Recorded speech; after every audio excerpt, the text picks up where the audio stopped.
नमस्कार दोस्तों, एक बार फिर से मैं आशीष कुमार आप सभी का सुपर वाईफाई क्लास में स्वागत करता हूं। और आप सभी अच्छे होंगे, मस्त होंगे, पढ़ाई वगैरह आप भी अपने लगातार कर रहे होंगे भैया। और वैकेंसी जो है आपकी, देखिए बोला गया इसी अप्रैल के फर्स्ट जो वीक में है आने की संभावनाएं हैं, जो यूपी पुलिस की वैकेंसी है। तो चलिए ज़्यादा आपका देखिए वैकेंसी क्या है, वैकेंसी तो आती रहेगी जाती रहेगी, लेकिन जो पढ़ा है सिलेक्शन तो उसी का होगा जो पीछे से लगातार से तैयारी करता हुआ लगा है। अब ये सोचिए अगर आप 2 महीने में पढ़ के 1 महीने में पढ़ के सिलेक्शन हो जाएगा तो ऐसा ना के बराबर ही होता है। किसी किसी का हो गया तो हो गया, बाकी ठीक है। तो इसलिए भैया लगातार लगे रहिए और लगातार पढ़ाई करिए। 1 दिन पढ़िए, 2 दिन पढ़िए, 3 दिन पढ़िए, फिर नहीं पढ़िए तो उसका कोई मतलब नहीं निकलता है, ठीक है। चलिए इसलिए आप जब भी पढ़िए लगातार कोशिश करिए कि लगातार पढ़ाई हो, कंटिन्यू पढ़ाई हो, ठीक है। चलिए क्लास की शुरुआत करते हैं। देखो भैया पहला सवाल क्या है, देखिए इसमें से आपका 100% 1 नंबर आने की संभावना रहेगी भैया। 100% 1 नंबर आपका आने की संभावना रहेगी। कोई सा भी एग्जाम हो, जो एग्जाम होगा भी रिसेंट में, जो आगे एग्जाम होने वाला है, 100% इनमें से 1 नंबर आपका आने की संभावना रहेगी, ठीक है। चलिए पहला सवाल क्या है भैया, भारत की अध्यक्षता में G20 की पहली व्यापार एवं निवेश कार्य समूह का बैठक 2000 मतलब आपको क्या है भैया, बैठक 28 से 30 मार्च के बीच किस शहर में हुई? आपके ऑप्शन हैं गांधीनगर, गुरुग्राम, नई दिल्ली और क्या भैया मुंबई। तो ये जो G20 है भैया, इसमें से आपका जो अभी सवाल हम पूरा पढ़ाएंगे, इसमें से मान के चलिए कि एक क्वेश्चन आपका आना ही आना है, ठीक है। चलिए देखते हैं। तो देखिए भैया G20 को हमने आपको कई बार पढ़ा दिया, G20 को हमने आपको कई बार पढ़ा दिया। G20 की जो स्थापना होती है कब होती है, तो G20 की स्थापना कब होती है भैया, 1999 में होती है। कब होती है, 1999 में होती है। और इसका हेडक्वार्टर है, तो इसका हेडक्वार्टर कहीं पे भी नहीं है, इसका हेडक्वार्टर कहीं नहीं है। अगर हम सदस्यों की बात करते हैं तो सदस्य इसमें कितने हैं भैया, तो इसमें सदस्यों की संख्या कितनी है, 19 तो देश है, 19 तो देश है, प्लस एक क्या है, संगठन है। एक क्या है भैया, इसमें संगठन है। संगठन का नाम क्या है, EU, यूरोपियन यूनियन। एक तो संगठन के साथ में क्या है 19 देश हमने आपको बता दिया है, ठीक है। चलिए आज हम आपको 19 देश एक बार फिर से बता देंगे। चलिए देखिए, तो G20 की जो बैठक हुई, G20 की सारी बैठकें आपको याद होनी चाहिए। G20 की जो सारी बैठकें हुई है याद होनी चाहिए आपको। तो G20 की जो बैठकें हुई हैं कहाँ पे हुई हैं, G20 की जो बैठकें हो रही है कहाँ पे हो रही है, G20 की बैठकें कहाँ पे हो रही हैं, तो G20 की जो बैठक हो रही है 2023 में कहाँ पे हो रही है, G20 की बैठक 2023 में कहाँ हो रही है, भारत में हो रही है। कहाँ हो रही है भैया, भारत में हो रही है। तो G20 की कौन कौन से अभी तक की जो बैठी हुई है, अब बैठकें हुई है, वो आपको याद होना चाहिए, ठीक है। लिख लीजिएगा, लिख लेना भैया। पहले तो अगर आपसे कहे सांस्कृतिक समूह की बैठक कहाँ हुई है, सांस्कृतिक समूह की बैठक कहाँ हुई है, तो सांस्कृतिक समूह की बैठक याद रखिए कहाँ पे हुई है, खजुराहो में हुई है। कहाँ पे हुई है, खजुराहो में हुई है। सांस्कृतिक समूह की बैठक कहाँ पे हुई है, खजुराहो में हुई है। उसके अलावा बात करते हैं भ्रष्टाचार विरोधी, भ्रष्टाचार रोधी जो बैठक हुई है, भ्रष्टाचार रोधी बैठक कहाँ पे हुई, याद रखिए कहाँ पे हुई है, गुरुग्राम में हुई है। गुरुग्राम कहाँ पड़ता है, तो आपका हरियाणा में पड़ता है। कहाँ पे, गुरुग्राम कहाँ पे, हरियाणा में। इसके अलावा बात करते हैं, अगर कहा गया विदेश मंत्रियों की बैठक कहाँ हुई है, तो याद रखिएगा विदेश मंत्रियों की बैठक कहाँ हुई है, विदेश मंत्रियों की बैठक कहाँ पे हुई है, नई दिल्ली में। कहाँ पे हुई है, नई दिल्ली में हुई है। याद रखिएगा विदेश मंत्रियों की बैठक कहाँ पे हुई है, नई दिल्ली में हुई है। इसके अलावा हम बात करते हैं बैंक गवर्नरों की बैठक कहाँ हुई है, तो बैंक गवर्नरों की बैठक कहाँ हुई है भैया, बैंक गवर्नरों की बैठक याद कर लीजिएगा। बैंक गवर्नरों की बैठक कहाँ पे हुई है, बेंगलुरु में हुई है। कहाँ पे हुई है, बेंगलुरु में। बैंक गवर्नरों की बैठक कहाँ पे हुई है, बेंगलुरु में हुई है। और याद कर लीजिएगा, याद कीजिएगा जो है सांस्कृतिक समूह की बैठक कहाँ हो गया, खजुराहो में। भ्रष्टाचार रोधी बैठक कहाँ हो गया, गुरुग्राम में हो गया। विदेश मंत्रियों की बैठक कहाँ हो गया, नई दिल्ली में। बैंक गवर्नरों की बैठक कहाँ हुई, बेंगलुरु में। इसके अलावा W20 यानी महिलाओं की बैठक, W20 की बैठक कहाँ हुई है, तो W20 की बैठक कहाँ पे हुई, याद रखिएगा W20 की बैठक कहाँ हुई भैया आपका, तो W20 की जो बैठक हुई है कहाँ हुई है, संभाजीनगर। कहाँ पे हुआ भैया, संभाजीनगर। संभाजीनगर आपका कहाँ पे है, संभाजीनगर। और इसी का पुराना नाम क्या था भैया, औरंगाबाद। क्या नाम था इसका, औरंगाबाद। क्या नाम था इसका पुराना, औरंगाबाद। क्या नाम था, औरंगाबाद। क्या नाम था इसका, औरंगाबाद। इसके अलावा अगर हम बात करते हैं, क्या है भैया, पहली व्यापार एवं निवेश कार्यों की बैठक। पहली जो है व्यापार प्लस कार्य समूह निवेश की जो बैठक हुई है, कार्य समूह जो निवेश की जो बैठक हुई है, कार्य समूह निवेश की जो बैठक हुई है, ये कहाँ पे हुई है, आपके मुंबई में हुई है। कहाँ पे हुई है, मुंबई में हुई है। कहाँ पे, मुंबई हुई है। इसके अलावा डिजास्टर वर्किंग ग्रुप संबंधी जो बैठक हुई है, डिजास्टर डिजास्टर वर्क ग्रुप संबंधी जो बैठक हुई है, डिजास्टर वर्क ग्रुप संबंधी जो बैठक हुई है, ये ग्रुप संबंधी बैठक कहाँ पे हुई, याद रखिएगा कहाँ पे हुई है, गांधीनगर में। कहाँ पे हुई है भैया, गांधीनगर में हुई है। गांधीनगर कहाँ पड़ता है, आप सभी को पता होगा कहाँ पे पड़ता है, गुजरात में पड़ता है। तो याद रखिएगा सांस्कृतिक समूहों की बैठक कहाँ पे हुई है, खजुराहो में। कहाँ पे हुई है, खजुराहो में। भ्रष्टाचार रोधी जो कहाँ पे हुआ है, तो भैया भ्रष्टाचार रोधी कहाँ पे हुआ है, याद रखिएगा भ्रष्टाचार रोधी कहाँ पे हुआ है, तो ये कहाँ हुआ है, गुरुग्राम में हुआ है। कहाँ हुआ है, गुरुग्राम में हुआ है। विदेश मंत्रियों की बैठक कहाँ हुई है, नई दिल्ली में हुई है। विदेश मंत्रियों की बैठक कहाँ पे हुई है, नई दिल्ली में हुई है। कहाँ पे हुई भैया, विदेश मंत्रियों की बैठक कहाँ पे हुई है, नई दिल्ली में हुई है। इसके अलावा अगर आपसे कहे बैंक गवर्नरों की बैठक कहाँ हुई है, बेंगलुरु में हुई है। W20 की बैठक कहाँ हुई, संभाजी नगर, जिसका पुराना नाम क्या था भैया, औरंगाबाद नगर। क्या नाम था, औरंगाबाद नगर था। व्यापार प्लस कार्य समूह निवेशों की बैठक कहाँ हुई है, मुंबई में हुई है।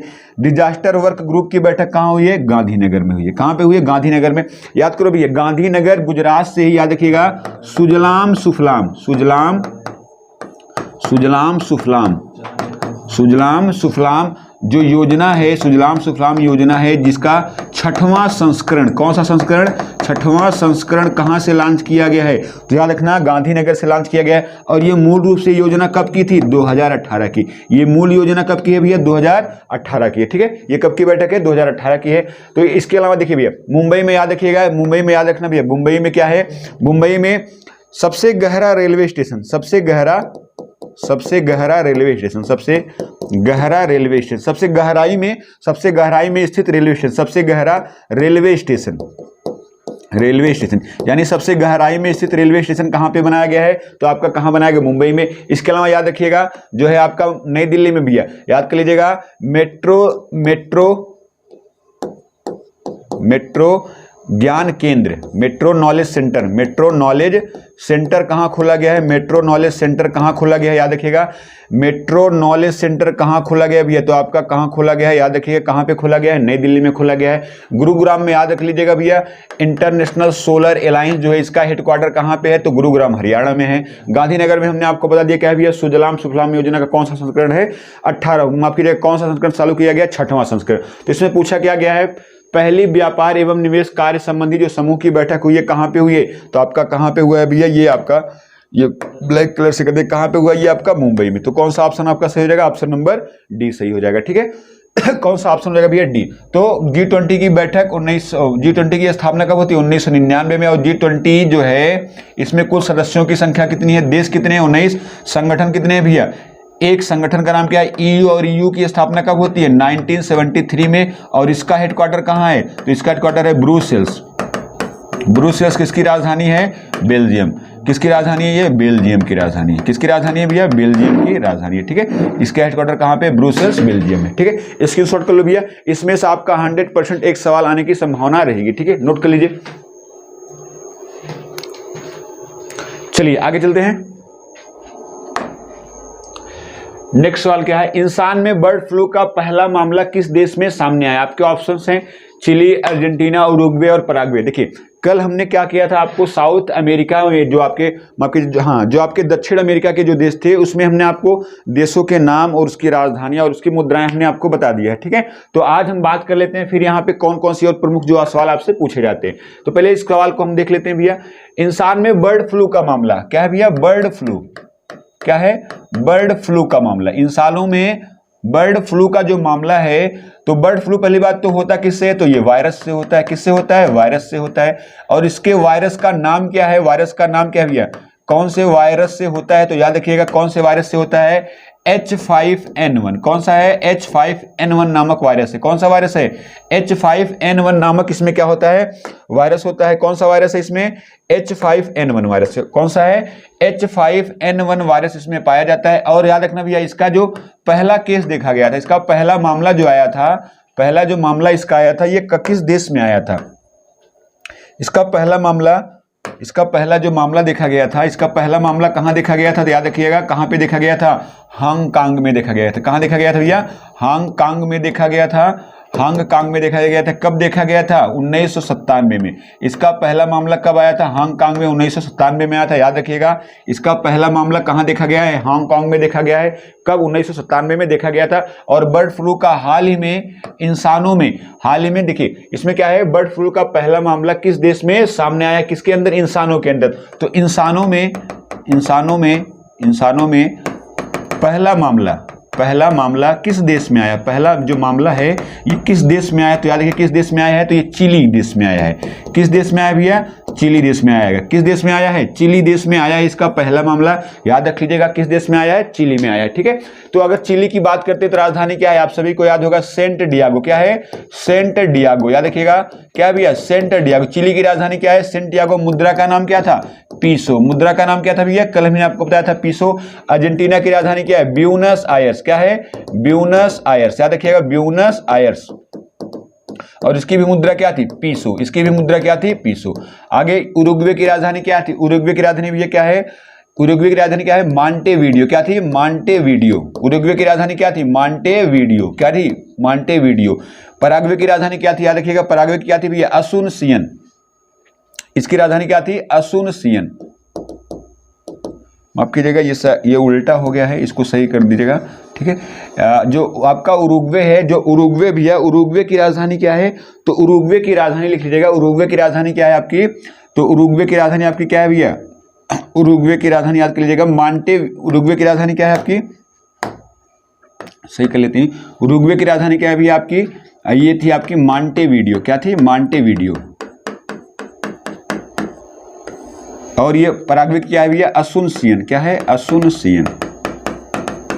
असुनसियन। क्या थी भैया? असुनसियन। इन दोनों की मुद्राएं क्या आपको कमेंट करके बताना है, इन दोनों की मुद्राएं क्या है भैया। ठीक है, चलिए आज हम बात करते हैं। तो आपका इसमें आंसर क्या हो जाएगा? चिली हो जाएगा। क्या हो जाएगा भैया? चिली। इसमें आंसर आपका क्या हो जाएगा? चिली हो जाएगा। चलिए आज हम बात करते हैं फिर से साउथ अफ्रीका के बारे में। ठीक है, चलिए मैप से बात करते हैं भैया। यहाँ पे हमने आपको देश बता दिया था। यहाँ पे पहले कौन सा देश था आपको याद होना चाहिए। कौन सा देश था यहाँ पे? French Guana. उसके बाद में कौन था? सूरीनाम। उसके बाद में क्या था? गुआना। उसके बाद क्या था? वेनेजुएला। उसके बाद क्या था भैया? कोलंबिया। उसके बाद ये साइड में क्या था? इक्वाडोर। कौन सा देश था? इक्वाडोर। और ये कौन सा था आपका? कौन सा देश था? पेरू। और ये कौन था बीच में? बोलीविया। यहाँ पे कौन था आपका? पराग्वे। और ये कौन सा देश था? उरुग्वे। और यहाँ पे ये कौन सा देश था भैया आपका? अर्जेंटीना। और एक किनारे वाला देश कौन था? चिली। कौन सा देश था? चिली। चलिए देशों के नाम हमने आपको क्लियर करवा दिए थे। और ये बड़ा वाला देश कौन सा? ये ब्राजील है। कौन सा देश है? ब्राजील। तो आज देखते हैं इसके बारे में कौन कौन से प्रमुख तथ्य आपके बन सकते हैं। ठीक है, चलिए देखिए ये कौन सा देश है आपका? ब्राजील। ब्राजील के यहाँ किनारे पर, ब्राजील के यहाँ किनारे पे एक जगह, एक शहर का नाम है भी है रियो डी जेनेरिया। क्या नाम है? Rio de Janeiro. Rio de Janeiro. Rio de Janeiro. इस शहर का नाम क्या है? Rio de Janeiro. याद रखिएगा इस शहर का नाम क्या है? Rio de Janeiro. और याद रखिएगा रियो डी जेनेरिया में ही, याद रखिएगा भैया रियो डी जेनेरिया में ही सन 1992 में, सन 1900 कब? सन 1992 में क्या हुआ था? प्रथम पृथ्वी सम्मेलन। क्या हुआ था? प्रथम पृथ्वी सम्मेलन। प्रथम पृथ्वी सम्मेलन हुआ था। याद रखिएगा प्रथम पृथ्वी सम्मेलन कहां पे हुआ था? रियो डी जेनेरिया, जो कहां पड़ता है? ब्राजील में। कहां पड़ता है भैया? ब्राजील में पड़ता है। और याद रखिएगा यहां किनारे पर एक बंदरगाह है। यहाँ पे एक बंदरगाह है। इस बंदरगाह का नाम याद रखिएगा सेंटोस बंदरगाह। कौन सा बंदरगाह है ये? सेंटोस बंदरगाह। कौन सा बंदरगाह ये? सेंटोस बंदरगाह। कौन सा बंदरगाह? सेंटोस बंदरगाह है। और सेंटोस बंदरगाह को क्या कहते हैं? बंदरगाह को क्या कहते हैं भैया? ये सही कर लेते हैं इसको। सेंटोस बंदरगाह जो है, इस बंदरगाह को क्या कहते हैं? याद रखिएगा सेंटोस बंदरगाह को क्या कहते हैं भैया? इसको कहते हैं काफी बंदरगाह। इसको क्या बोलते हैं? काफी बंदरगाह बोला जाता है। क्या बोलते हैं इसको? काफी बंदरगाह बोलते हैं। क्या बोलते हैं? काफी बंदरगाह इसको बोला जाता है। और जो आपका ब्राजील है, ब्राजील में काफी के बगानों को क्या बोलते हैं? काफी का बगान क्या कहलाता है भैया? काफी का जो बगान होता है इसको क्या बोलते हैं? फेजेंडा बोलते हैं। क्या बोलते हैं? फेजेंडा बोलते हैं। काफी के बगानों को क्या बोलते हैं यहाँ पे? फेजेंडा बोलते हैं। याद रखिए काफी के बगानों को ब्राजील में क्या बोला जाता है? फेजेंडा बोला जाता है। क्या बोला जाता है? फेजेंडा बोला जाता है। ठीक है, चलिए आगे चलते हैं। देखो भैया देखिए ध्यान दीजिए, यहाँ पे एक द्वीप का, यहाँ पे एक नदी द्वीप का निर्माण होता है। यहाँ पे इस नदी द्वीप को बोलते हैं मराजो नदी द्वीप। कौन सा नदी द्वीप है? मराजो, जो अमेजन नदी के द्वारा बनाया जाता है। तो कौन सा नदी द्वीप है ये? याद रखिएगा ये कौन सा नदी द्वीप है? मराजो नदी द्वीप। कौन सा है? मराजो नदी द्वीप। मराजो नदी द्वीप। इसकी विशेषता क्या है भैया? तो मराजो नदी द्वीप की विशेषता क्या है? तो लिख लीजिएगा इसकी विशेषता क्या है? विश्व का दूसरा सबसे बड़ा द्वीप, नदी द्वीप। पहला सबसे बड़ा नदी द्वीप कौन सा है? माजुली। विश्व का दूसरा सबसे बड़ा नदी द्वीप लिख लीजिएगा। विश्व का दूसरा सबसे बड़ा नदी द्वीप। दूसरा सबसे बड़ा नदी द्वीप, सबसे बड़ा नदी द्वीप कौन सी नदी बनाती है? ये अमेजन नदी। कौन सी नदी बनाती है भैया? याद देखिए कौन सी नदी है? ये अमेजन नदी के द्वारा बनाया जाता है। कौन सी नदी है? अमेजन। चलिए आगे चलते हैं। देखो भैया ये है आपका पेरू और ये कौन सा है? चिली। पेरू और चिली की यहाँ सीमा पे, पेरू और चिली की सीमा पे यहाँ पे एक मरुस्थल पाया जाता है। इस मरुस्थल का नाम याद रखिएगा। इस मरुस्थल का नाम क्या है भैया? इस मरुस्थल का नाम याद रखिएगा। इसको बोलते हैं आटाकामा का मरुस्थल। कौन सा मरुस्थल है ये? आटाकामा का मरुस्थल। याद रखिएगा आटाकामा का मरुस्थल। आटाकामा मरुस्थल। कौन सा मरुस्थल है? आटाकामा मरुस्थल। और याद रखिएगा जो आटाकामा मरुस्थल है यहीं बीच में एक जगह स्थित है भैया। आटाकामा मरुस्थल में ही बीच में ही एक जगह है, इस जगह को बोलते हैं अकीरा स्थल। तो ये जो हरे कलर का जो आपको हमने यहाँ पे पॉइंट किया है इसका नाम क्या है? अकीरा स्थल। याद रखिएगा क्या नाम है इसका? अकीरा स्थल। कौन सा स्थल है? अकीरा स्थल। जो विश्व का सबसे शुष्कतम स्थान है। याद रखिएगा इसकी विशेषता क्या है? विश्व का सबसे शुष्कतम, विश्व का सबसे शुष्क, विश्व का सबसे शुष्क स्थल, विश्व का सबसे शुष्क स्थल कौन सा है? तो याद रखिएगा कौन सा स्थल है ये? अकीरा स्थल है। कौन सा स्थल है? अकीरा। कौन से मरुस्थल में स्थित है? आटाकामा मरुस्थल। ये कौन सा मरुस्थल में स्थित है भैया? तो याद रखिए कौन सा मरुस्थल में स्थित है ये?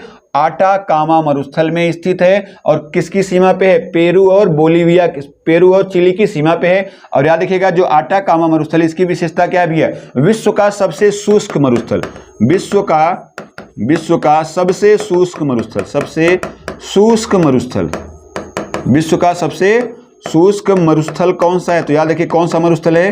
तो आपका आटाकामा मरुस्थल है। कौन सा मरुस्थल है? आटाकामा। अब चलिए यहाँ पे देखिए, यहाँ पे एक पर्वत पाया जाता है। यहाँ पे जो आपका है चिली और अर्जेंटीना के बीच में, चिली और अर्जेंटीना के बीच में एक ज्वालामुखी पर्वत पाया जाता है। इस ज्वालामुखी पर्वत का नाम याद रखिएगा, इसका नाम है भैया ओजस डेल सैलाडो। क्या नाम है इसका?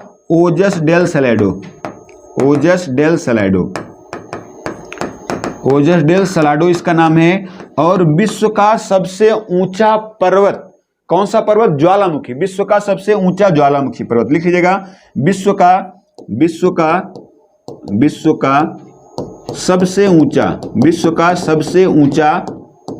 सबसे ऊंचा ज्वालामुखी, विश्व का सबसे ऊंचा ज्वालामुखी जो पर्वत है उसका नाम क्या है? ओजस डेल सैलाडो। क्या है? ओजस। फिर यहीं पे इसी के पास में स्थित है एक पर्वत जिसका नाम है माउंट एकांकगुआ। क्या नाम है? माउंट एकांकगुआ। तो याद रखिएगा इसका नाम क्या है? माउंट एकांकगुआ। क्या नाम है? माउंट एकांकगुआ। याद रखिएगा माउंट एकांकगुआ जो याद रखिएगा दक्षिण अमेरिका की सबसे ऊंची चोटी है। दक्षिण अमेरिका की सबसे ऊंची चोटी, सबसे ऊंची चोटी याद रखिएगा, सबसे ऊंची चोटी है। क्या नाम है इसका? तो क्या नाम है इसका? माउंट एकांगुआ। इसका नाम याद रखना भैया। माउंट एकांगुआ किस किस देश के बीच में पड़ता है? तो चिली और अर्जेंटीना के बीच में। किसके बीच में पड़ता है? चिली और अर्जेंटीना के बीच में। देखिए जो आपका यहाँ पे तो पहली बात एक घास का मैदान है, देख लीजिएगा। यहाँ पे भैया एक घास का मैदान पाया जाता है। यहाँ पे एक घास का मैदान है। ये कौन सा देश है आपका? ब्राजील। कौन सा देश है? ब्राजील देश है। कौन सा देश है? ब्राजील। इसके बीच में एक घास का मैदान पाया जाता है। इस घास के मैदान को क्या बोलते हैं भैया? इस घास के मैदान को क्या बोलते हैं? तो याद रखिएगा इस घास के मैदान को बोलते हैं कंपाज घास का मैदान। क्या बोलते हैं? इसको बोलते हैं कंपाज घास का मैदान। कंपाज घास का मैदान, कंपाज घास का मैदान कहाँ पाया जाता है? ब्राजील में। कहाँ पाया जाता है? ब्राजील में। इसके अलावा याद रखिएगा ये आपका अर्जेंटीना है। अर्जेंटीना में भी एक घास का मैदान पाया जाता है। अर्जेंटीना में भी एक घास का मैदान है। याद रखिएगा इस घास के मैदान को क्या बोलते हैं? तो इस घास के मैदान को बोलते हैं, याद रखिएगा इस घास के मैदान क्या बोलते हैं? पंपाज बोलते हैं। क्या बोलते हैं इसको? पंपाज बोलते हैं। क्या बोलते हैं इसको? पंपाज बोलते हैं। और इसी को कहते हैं अर्जेंटीना का हृदय। क्या बोलते हैं इसको? अर्जेंटीना का हृदय। किससे बोला जाता है? पंपाज घास के मैदान को क्या बोला जाता है? अर्जेंटीना का हृदय बोला जाता है। ठीक है भैया, कौन सा है? किसका हृदय बोला जाता है? अर्जेंटीना का हृदय बोला जाता है। ठीक है, आगे चलते हैं। पेरू हो गया, ये आपका कौन सा देश है? पेरू और यहाँ बीच में पेरू और बोलीविया की सीमा पे एक झील पाई जाती है। पेरू और बोलीविया की सीमा पे एक झील पाई जाती है। इसको दूसरे कलर से कर देते हैं। पेरू और बोलीविया की सीमा पर एक झील पाई जाती है। इस झील का नाम याद रखिएगा टीटीकाका झील। ये कौन सी झील है भैया? याद रखिएगा ये झील का नाम क्या है? तो टीटीकाका झील। कौन सी झील है ये?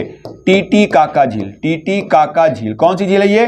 टीटीकाका झील। कौन सी झील है? टीटीकाका झील। और याद रखिएगा टीटीकाका जो झील है, टीटीकाका झील विश्व की सबसे ऊंची नौकागम्य झील। याद रखिएगा सबसे ऊंची नौकागम्य झील, सबसे ऊंची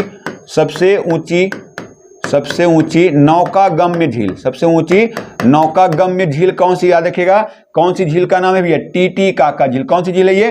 टीटीकाका झील। याद रखिएगा कौन सी झील है? टीटीकाका झील। ये आपका देखिए यहाँ पे ये जो देश है, इस देश का नाम क्या है भैया? इस देश का नाम, यहाँ पे ये जो देश है इसका नाम क्या है? चिली। ये वाला जो देश है इसका नाम क्या है? आपको हमने कल पूरा देश बता दिया। इस देश का नाम क्या है भैया? चिली। और चिली की राजधानी क्या है? Saint Diego. चिली की राजधानी क्या है? Saint Diego. और चिली में ही एक बड़ा फेमस पर्वत स्थित है। याद रखिएगा चिली में ही एक बड़ा फेमस स्थित पर्वत है भैया। इसका नाम क्या है? तो इसका नाम याद रख लीजिएगा। इसका नाम क्या है भैया आपका? तो इसका नाम याद रखेंगे,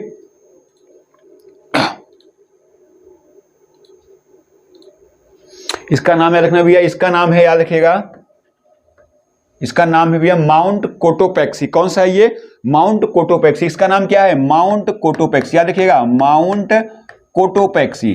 कौन सा भैया? Mount Cotopaxi. कौन सा भैया? ये माउंट कोटोपैक्सी। इसकी विशेषता क्या है? विश्व का सबसे ऊंचा सक्रिय ज्वालामुखी। ये देखिए ये क्या था? विश्व का सबसे ऊंचा ज्वालामुखी है पर्वत, लेकिन वो क्या भी है? विश्व का सबसे ऊंचा सक्रिय ज्वालामुखी। तो याद रखिएगा इसके बारे में, ये क्या है भैया? सबसे ऊंचा सक्रिय ज्वालामुखी, सबसे ऊंचा सक्रिय ज्वालामुखी कौन सा है? सबसे ऊंचा सक्रिय ज्वालामुखी कौन सा भी है?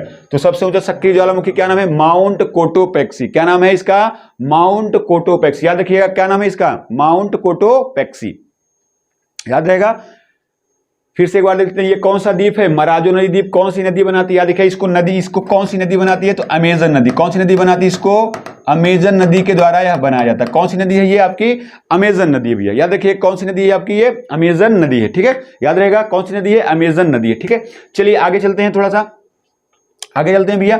देखिए ये आपका इधर कौन सा देश है? ये वेनेजुएला। यहाँ पे कौन सा देश है ये आपका? इधर ऊपर का कौन सा देश है ये? यहाँ पे चलिए ये इसको थोड़ा सा लाइनिंग कर देते हैं। ठीक है, ये आपका कौन सा देश है भैया? ये आपका जो देश है इसका नाम क्या है? इसका नाम याद रखना भैया। इसका नाम क्या है? तो इसका नाम क्या है भैया आपका? इसका नाम है वेनेजुएला। कौन सा देश है? वेनेजुएला। और वेनेजुएला में ही जो एक नदी है, इस फेमस नदी का नाम याद रखिएगा। क्या नाम है भैया? क्या नाम है इसका? तो ये कौन सी नदी है? याद रखिएगा इस नदी का नाम याद रखना भैया। इस नदी का नाम है, इस नदी का नाम याद रखना भैया। इस नदी का नाम है आरानिको नदी। कौन सी नदी है ये? आरानिको नदी। कौन सी नदी है ये? आरानिको नदी। कौन सी नदी है ये? आरानिको नदी। याद रखना भैया कौन सी नदी है? आरानिको नदी। और इसी आरानिको नदी पर एक बड़ा ही फेमस जलप्रपात है। इसका नाम क्या है भैया? Angel waterfall. इसका नाम याद रखिए भैया, एंजिल वाटरफॉल। क्या नाम है इसका? Angel waterfall. क्या नाम है? Angel waterfall. जो कहां पे है आपका? एंजिल वाटरफॉल कहां पे पड़ता है? विश्व का सबसे ऊंचा वाटरफॉल। क्या नाम है? Angel waterfall. कहां पे है आपका ये? तो याद रखिए कहां पे है आपका ये? वेनेजुएला में है। इसकी ऊंचाई कितनी है भैया? 979 मीटर। कितना ऊंचाई है इसकी? 979 मीटर। और विश्व का सबसे ऊंचा है, याद रखिएगा सबसे ऊंचा है। विश्व का क्या है ये भैया? सबसे ऊंचा ज्वालामुखी। विश्व का क्या है? सबसे ऊंचा ज्वालामुखी है। ठीक है, और देखो भैया यहाँ पे जो देश पड़ता है, ये वाला जो देश है आपको हमने बताया था, इस देश का नाम क्या था भैया? इस देश का नाम था गुआना। इस देश का नाम क्या था? गुआना। और यहीं के राष्ट्रपति का नाम क्या है भैया? यहाँ की ये क्या हो गया आपका? कौन सा देश हो गया? गुआना। गुआना के जो राष्ट्रपति है उनका नाम क्या है? मोहम्मद इरफान। क्या नाम है? मोहम्मद इरफान। याद रखिएगा मोहम्मद इरफान। और ये कब आए भैया? याद रखिएगा आपका कब आए भैया? 9 जनवरी को आए हैं। कब आए हैं? 9 जनवरी के मुख्य अतिथि के रूप में कौन आया भैया आपका? गुआना के राष्ट्रपति क्या नाम है? मोहम्मद इरफान। तो भैया ये कुछ महत्वपूर्ण तथ्य थे आपके, जो आपके दक्षिण अमेरिका के बारे में थे। ठीक है, चलिए आपके सवाल जो है इसमें से बहुत ज्यादा सवाल आपसे पूछे जाते हैं। ठीक है, स्क्रीनशॉट करना, स्क्रीनशॉट कर लो भैया। चलिए नेक्स्ट चलते हैं। अगला सवाल क्या भैया? ब्लैक होल शब्द का प्रयोग सर्वप्रथम किया था। चलिए बताइए। आर्चीबाल्ड ने किया, W.G. रोजन ने किया, रेमंड एफ दसमान ने किया और अर्नेस्ट हेकल ने किया। ठीक है, बताइए कमेंट करके।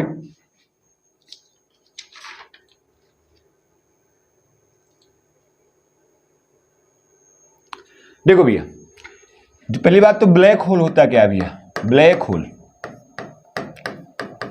तो याद रखिएगा जो ब्लैक होल है भैया, ब्लैक होल तारों जब तारे मर जाते हैं तो जब दो तारे आपस में टकराते हैं या मर जाते हैं भैया, तो उनका इतना घनत्व इतना ज्यादा बढ़ जाता है तो उसमें से प्रकाश भी एक पार से उस पार नहीं जा पाता, उसी को हम क्या बोलते हैं, ब्लैक होल बनते हैं। तो ब्लैक होल का निर्माण होता किससे, याद रखिएगा, ब्लैक होल का निर्माण किससे होता है भैया, मृत तारों से होता है। ब्लैक होल का निर्माण किससे होता है, मृत तारों से होता है। किससे होता है, मृत तारों से होता है ब्लैक होल का निर्माण।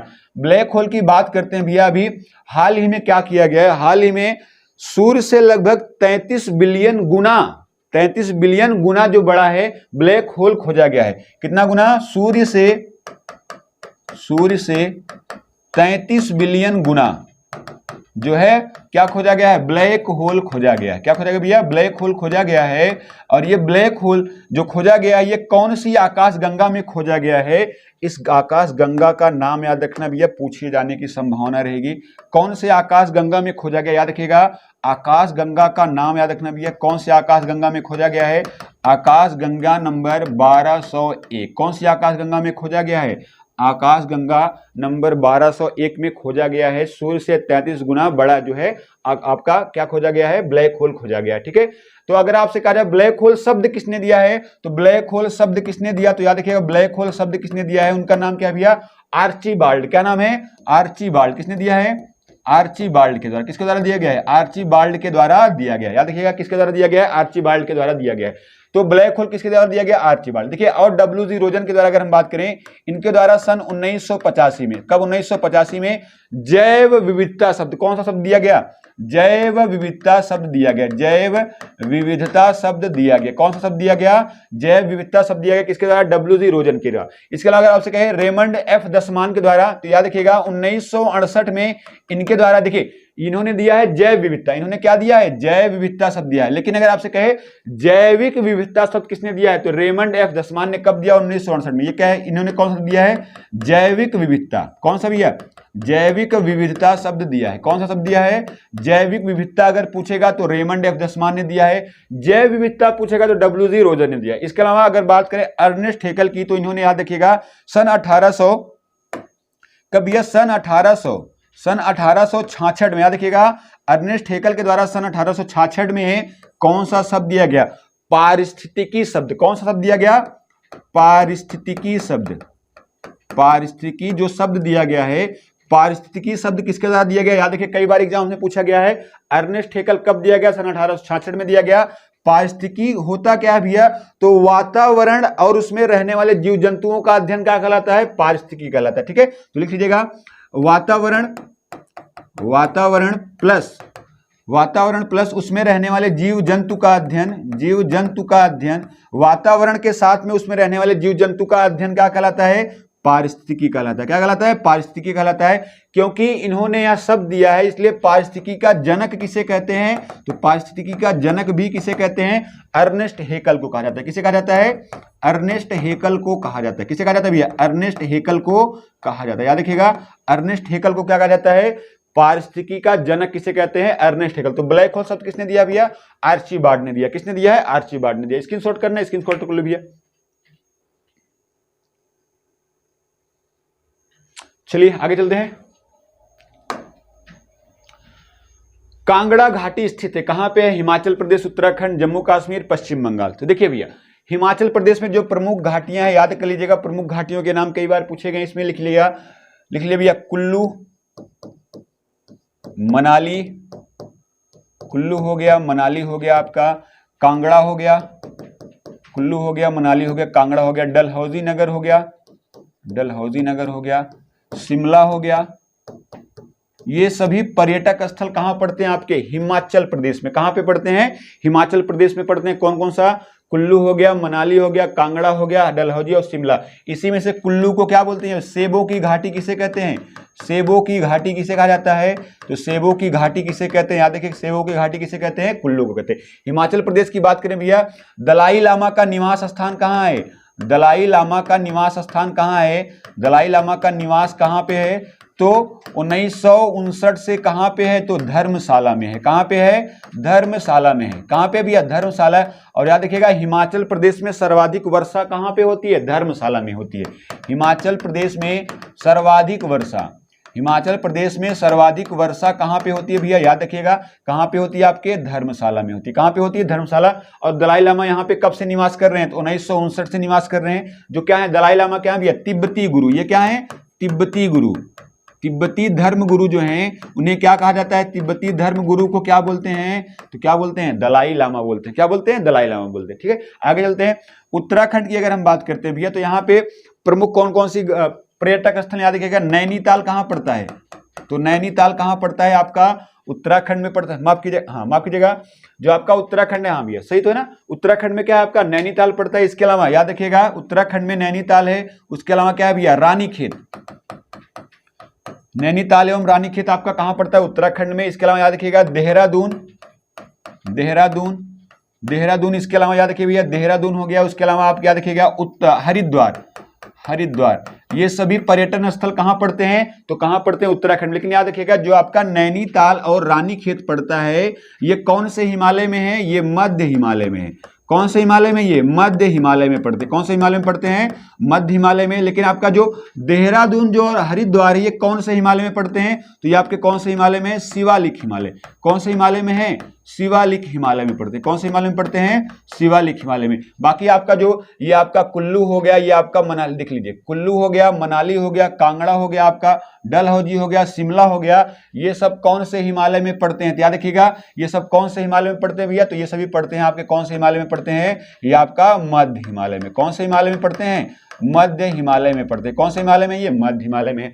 जम्मू कश्मीर की अगर हम बात करते हैं तो याद रखिएगा, सोनमर्ग, सोनमर्ग हो गया आपका, गुलमर्ग हो गया, सोनमर्ग हो गया, गुलमर्ग हो गया, ये सब कहां पड़ते हैं, ये सब घाटियां कहां पड़ती है, पर्यटक घाटियां। तो याद रखिएगा जम्मू कश्मीर। और ये कौन से हिमालय में पड़ती हैं, तो याद रखिए कौन से हिमालय में पड़ती हैं, ये भी मध्य हिमालय में। कौन से हिमालय में है, ये मध्य हिमालय में पड़ती है। कौन से हिमालय में पड़ती है भैया, आपका मध्य हिमालय में पड़ती हैं। पश्चिम बंगाल की बात करें तो याद रखिएगा, यहाँ का एक बड़ा फेमस स्थल है, याद रखिएगा दार्जिलिंग। कौन सा स्थल है भैया, दार्जिलिंग, दार्जिलिंग, याद रखिएगा दार्जिलिंग।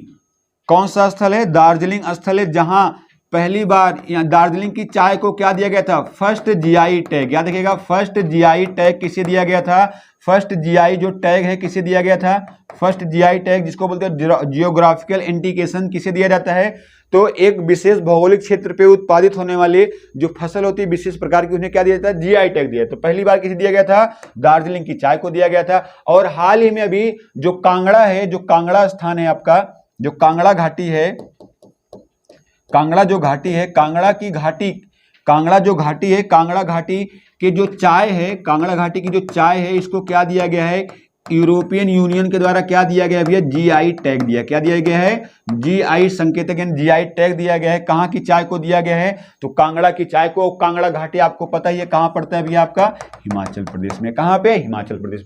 स्क्रीनशॉट कर लीजिए, तो कांगड़ा घाटी कहाँ है भैया, आपका हिमाचल प्रदेश में। ठीक है, स्क्रीनशॉट कर लीजिए। चलिए आगे चलते हैं। असुलेमित को पहचाने। विश्व फाइलेरिया दिवस होता है, कब होता है, 5 जून को होता है। और 5 जून को ही क्या होता है भैया, क्योंकि 5 जून, याद रखिएगा 5 जून 1972 को किसकी स्थापना होती है, किसकी स्थापना हुई थी, यूएनईपी की स्थापना हुई थी। इसीलिए 5 जून को कौन सा दिवस होता है, पर्यावरण दिवस होता है। कौन सा दिवस होता है, पर्यावरण दिवस होता है। यूएनईपी की बात करें, यूनाइटेड नेशन इन्वायरमेंट जो आपका प्रोग्राम है, यूनाइटेड नेशन इन्वायरमेंट जो प्रोग्राम है, इसका हेडक्वार्टर कहाँ है भैया, तो हेडक्वार्टर इसका कहाँ पे है, नैरोबी। कहाँ पे है, नैरोबी। और नैरोबी किस देश में पड़ता है, केन्या में। कहाँ पड़ता है, केन्या में। और केन्या की मुद्रा क्या है, याद रखिएगा इसकी मुद्रा क्या है, सीलिंग। इसकी मुद्रा क्या है भैया, सीलिंग। और यूएनईपी के द्वारा ही एक पुरस्कार दिया जाता है, ग्लोबल 500 पुरस्कार। कौन सा है, ग्लोबल 500 पुरस्कार। ग्लोबल 500 जो पुरस्कार है, ये किसके द्वारा दिया जाता था, तो किसके द्वारा दिया जाता है भैया, तो आपका यूनेप के द्वारा दिया जाता है। लेकिन इसी का नाम सन 2005 में बदल कर क्या कर दिया गया, सन 2005 में इसका नाम बदल के क्या कर दिया गया, चैंपियन ऑफ द अर्थ पुरस्कार। कौन सा पुरस्कार हो गया, चैंपियन ऑफ द अर्थ पुरस्कार। चैंपियन ऑफ द अर्थ पुरस्कार। कौन सा भी है, चैंपियन ऑफ द अर्थ पुरस्कार जो है कब, किस, कौन से पुरस्कार का नाम है, ये पुराना नाम किसका है भैया, याद है कि किसका पुराना नाम है, ये ग्लोबल 500 पुरस्कार का नया नाम क्या है, चैंपियन ऑफ द अर्थ पुरस्कार। मधुमेह दिवस कब मनाया जाता है, तो 14 नवंबर को मनाया जाता है। इसका याद करिएगा, जो फाइलेरिया है, फाइलेरिया का उन्मूलन कब तक रखा गया है, फाइलेरिया का उन्मूलन कब तक रखा भी है? 2027 तक। फाइलेरिया का उन्मूलन कब तक करना है? 2027 तक करना है। फाइलेरिया होता किससे है? तो प्रोटोजोआ से। किससे होता है भैया? प्रोटोजोआ से होता है। किससे होता है? प्रोटोजोआ से होता है। याद रखिए किससे होता है? प्रोटोजोआ। इसी को क्या बोलते हैं? हाथी पांव भी इसी को कहा जाता है। ठीक है। विश्व मधुमेह दिवस कब मनाया जाता है? 14 नवंबर को। ये भी सही है। 14 नवंबर को ही क्या होता है भैया? बाल दिवस भी कब होता है? बाल दिवस भी कब होता है? तो 14 नवंबर को होता है। विश्व हेपेटाइट दिवस कब होता है? 28 जुलाई को होता है। ये भी सही है आपका। कुष्ठ निवारण दिवस कब होता है? ये 7 मई नहीं भैया। ये कब होता है? ये नहीं होता। ये कब होता है भैया? ये होता है आपका 30 जनवरी को होता है। ये आपका कब होता है? 30 जनवरी को होता है। याद रखिएगा ये कब होता है भैया? 30 जनवरी। 30 जनवरी को ही कौन सा दिवस मनाया जाता है? राष्ट्रीय शहीद दिवस। क्योंकि 30 जनवरी 1948 को किसकी मृत्यु हुई थी? महात्मा गांधी की मृत्यु। 30 जनवरी को राष्ट्रीय शहीद दिवस। राष्ट्रीय शहीद दिवस ही क्यों? क्योंकि भैया याद रखिएगा 30 जनवरी 1948 को किसकी हत्या हो गई थी? तो गांधी जी की हत्या हुई थी। किसकी हत्या हुई थी? गांधी जी की हत्या हुई। गांधी जी की क्या हो गई भैया? हत्या हो गई थी। इसीलिए 30 जनवरी क्या मनाते हैं? क्या मनाते हैं भैया? राष्ट्रीय शहीद दिवस भी मनाया जाता है। तो 7 मई को होता है, याद रखिएगा, विश्व अस्थमा दिवस। कौन सा होता है? विश्व अस्थमा दिवस होता है। कौन सा दिवस होता है? विश्व अस्थमा दिवस कब होता है? तो भैया कब होता है आपका? ये 7 मई को होता है। कब होता है? 7 मई। तो इसमें कौन सा आपका ऑप्शन सही हो जाएगा? कुष्ठ रोग निवारण दिवस कब होता है आपका? 7 मई को होता है। ठीक है। चलिए ये भैया कुछ आपके जो हैं ये रोग संबंधी जो है दिवस जो आपके एग्जाम में बहुत इंपॉर्टेंट तरीके से पूछे जाते हैं। और क्या है कि हम लोग पर्यावरण याद कर लेते हैं, हम लोग स्टैटिक में याद कर लेते हैं, लेकिन जो आपका ये जो विज्ञान संबंधी दिवस आते हैं इनको आप जरूर याद कर लेना। ठीक है। देख लें भैया कुष्ठ रोग निवारण दिवस कब होता है? 30 जनवरी को। कुष्ठ रोग कौन सा है? कुष्ठ रोग निवारण दिवस कब होता है? कुष्ठ निवारण दिवस कब होता है? कुष्ठ रोग निवारण दिवस कब होता है? 30 जनवरी। और याद रखिए कुष्ठ रोग से भारत कब आजाद हुआ, यानी कब इसका उन्मूलन कब हो गया था? याद रखिएगा सन 2005 में। कुष्ठ रोग का उन्मूलन कब हो गया था? सन 2005 में। एड्स दिवस की बात करें कब होता है? 1 दिसंबर।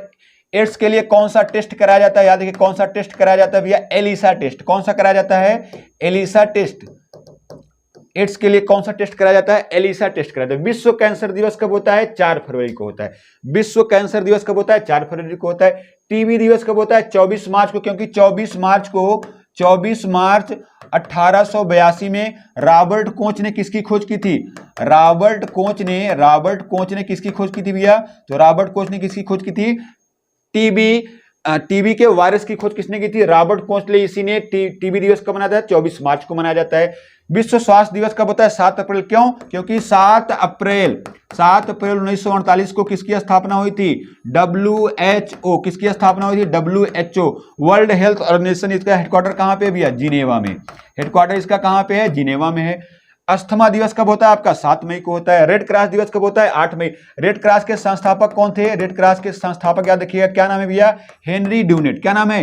Henry Dunant. क्या नाम है? Henry Dunant. क्या नाम है? Henry Dunant. और इन्हीं के द्वारा कब से स्थापना की गई? 1800 माफ कीजिए कब किया गया भैया? 1863 में। 1859 नहीं है। कब का है भैया? ये 1863 का है। याद रखिए कब का है? ये 1863 का है। तंबाकू रोधी दिवस कब मनाया जाता है? 31 मई को। कब मनाते हैं भैया? 31 मई को मनाया जाता है। ठीक है। चलिए और देख लेते हैं क्या भैया?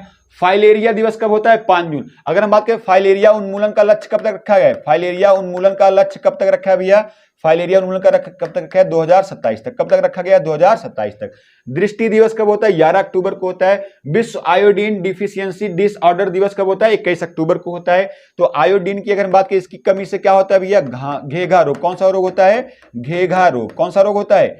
घेघा रोग। किसकी कमी से होता है? आयोडीन की कमी से होता है। चलिए एक बार फिर से रिवाइज करते हैं, देख लो भैया, देख लीजिए एक बार फिर से। कुष्ठ रोग निवारण दिवस कब होता है? तो कब होता है? 30 जनवरी। कब है? 30 जनवरी को है। एड्स दिवस कब है आपका? 1 दिसंबर को है। विश्व कैंसर दिवस कब है? 4 फरवरी को है। टीबी दिवस कब होता है? 24 मार्च को होता है। स्वास्थ्य दिवस कब होता है? 7 अप्रैल को। अस्थमा दिवस कब होता है? 7 मई को होता है। रेड क्रॉस दिवस कब होता है? 8 मई को। तंबाकू रोधी दिवस कब होता है आपका? 31 मई को होता है। कब होता है? 31 मई को होता है।